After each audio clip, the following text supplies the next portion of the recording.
అన్న కొన్ని రోజుల నుంచి అబ్బాయిల పైన మగవారి పైన ఏదో ఒక రకంగా దాడి జరుగుతుంది. ఏ రకంగా చూడొచ్చు? ఇప్పుడు మనము విశ్వాసం ట్రస్ట్ అంటారు, మనం ట్రస్ట్ చేసే పెళ్లి చేసుకుంటాం. ఈసారి పెళ్లి చేసుకునేటప్పుడు మాత్రం ట్రస్ట్ కాదు, ఇటు 7 తరాలు అటు 7 తరాలు అంటారు కదా.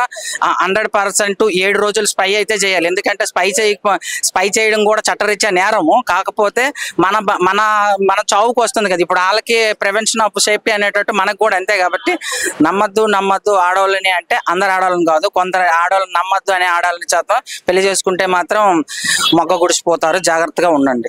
చిన్నప్పుడు ఒక పద్యం గుర్తొస్తుంది. కర్మణ్యే వాదికా రస్యం చాణక్యం, మగవాడిని పెళ్ళనే కర్మలో ఇరికించాం. ఇంత పెద్ద మాట అన్నాడు సార్. వాషింగ్ పౌడర్ నిమ్మ, పెళ్లి చేసుకుంటేనే కర్మ. వద్దురా మామ, ఇప్పటికైనా మారంట్రా. ఇప్పుడు చెప్తున్నారు, ముందే చెప్పాలి. నమస్తే సార్. నమస్కారం అండి.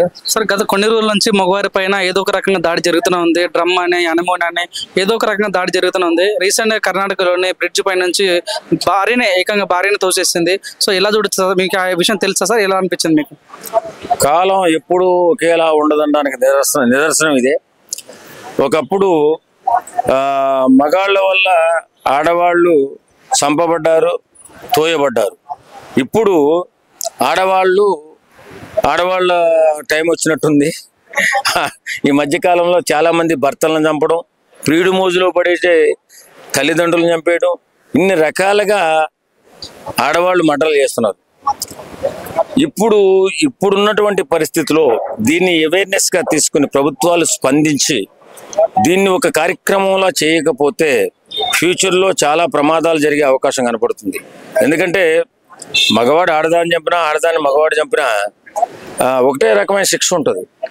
కానీ ఈ మధ్యకాలంలో ఆడవాళ్ళు ఈ ఆధునిక యుగంలో ఎక్కువగా ఉద్యోగాలు చేయడం, తన కాళ్ళ మీద తను నిలబడడం, వాళ్ళ ఇష్టానుసారం ఫ్రీడంగా తిరగడం. ఇప్పుడు ఎక్కువగా మాట్లాడుతుందంటే ఫ్రీడమ్, నాకు ఫ్రీడమ్ కావాలి. అది తల్లిదండ్రుల నుంచి అవ్వచ్చు, అన్నదమ్ముల నుంచి అన్న అవ్వచ్చు, లేకపోతే కట్టుకున్న భర్త నుంచి అవ్వచ్చు. నాకు ఫ్రీడమ్ కావాలి, నా ఇష్టానుసారం తిరగాలని బరిదెగించేసిన ఆడవాళ్ళు చాలా మంది ఉన్నారు.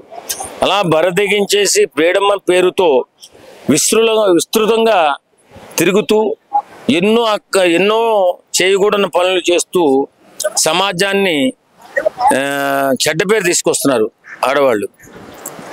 దీనికి ప్రభుత్వం సరైన గైడెన్స్ ఇవ్వకపోతే ఫ్యూచర్లో చాలా ఇప్పుడు బాంధవ్యాలు లేకుండా పోతాయి, కట్టుబాట్లు లేకుండా పోతాయి. అలాగే పెళ్ళనే బంధానికి విలువ లేకుండా పోతుంది. చాలా వరకు పెళ్ళనే బంధానికి పట్టణాల్లో, పెద్ద టౌన్లలో ఇప్పుడు పెద్ద వాల్యూ లేదు. ఎందుకంటే వాళ్ళు ఎలా ఇద్దరు సమానంగా సంపాదిస్తున్నారు.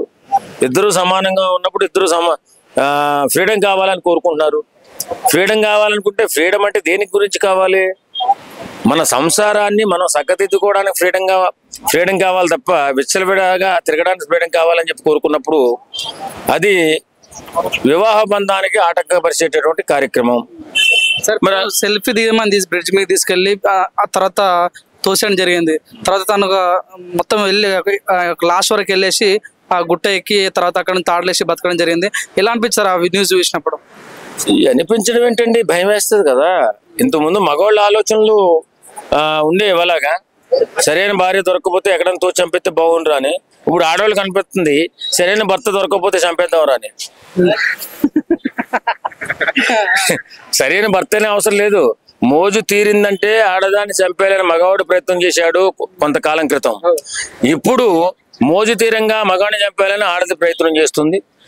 కాలం ఎట్టిపోతుందో కాలమే నిర్ణయిస్తుంది. నమస్తే అన్న. అన్న, కొన్ని రోజుల నుంచి అబ్బాయిల పైన మగవారి పైన ఏదో ఒక రకంగా దాడి జరుగుతున్నది. డ్రమ్ములు అంటారు, ఏదో ఒక రకంగా అబ్బాయిల పైన దాడి జరుగుతున్నది. రీసెంట్ గానే కర్ణాటకలోనే ఒక బ్రిడ్జ్ మీకి సొంత భార్య తీసుకెళ్లి సెల్ఫీ దిగమని చెప్పేసి భర్తను తోసేసింది. ఆయన అనుకున్న పరిస్థితి బతకడం జరిగింది. ఏ రకంగా చూడొచ్చు అని సొంత భార్య చంపటాలు ఎలా చూడొచ్చు? ఇక్కడ ఎట్లా అంటే మన ఒలింపిక్ గేమ్స్ కంపేర్ చేసుకుంటారు కదా. కొంతమంది ఆ దేశానికి ఇన్ని వచ్చాయి, మా దేశానికి ఇన్ని మెడల్ వచ్చాయి అనుకుంటారు కదా. అట్లా వీళ్ళు కూడా ఇది ఒక టైప్ ఆఫ్ సైకాలజీ అనమాట. ఇలా లేడీస్ మాత్రమే, అంతమంది కాదు, వాళ్ళకి మాత్రమే. వాళ్ళు ఎలాగంటే హర్యానా అమ్మాయి ఎలా చేసింది, మధ్యప్రదేశ్లో సోనం చేసింది, అక్కడ కేరళలో పురుగుల మందులో కలిపింది, అన్ని స్టేట్లకి అన్ని ఆంధ్రప్రదేశ్లో కూడా ఇలా జరిగింది. సో కర్ణాటక నుంచి ఏమీ లేనట్టు ఉందని చెప్పి కర్ణాటక నుండి ఈ వీడియో అయితే బయటకు వచ్చిందండి. అంటే ఎందుకంటే ఒకరి తర్వాత ఒకరు ఈ రకంగా అబ్బాయిల మీద దాడి చేయడం ఎలా చూడొచ్చు అన్న? అసలు మగవాళ్ళకి రక్షణ లేదంటావా ఈ సొసైటీలో? రక్షణ చాలా లేదన్న. మన వెనక్కి ఎవరు ఒకలా చాలా చిన్న వచ్చినా కూడా అనుమానించాల్సిన పరిస్థితి అయితే వచ్చిందన్న.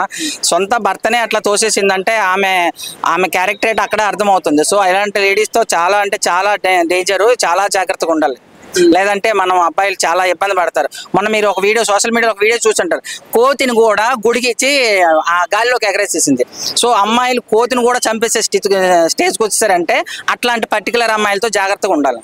Like, share, subscribe LGTV. Please subscribe to LGTV. Like, share, subscribe LGTV. Subscribe LGTV. Please like, share, subscribe LGTV. దీన్ని మీరందరూ కూడా లైక్ చేయండి, సబ్స్క్రైబ్ చేసుకోండి. ఆ పక్కన ఏదో గంట ఏదో పెడతారు, అది కూడా వీలైతే కొట్టండి. Guys, please do subscribe LGTV. Have a good day. Thank you.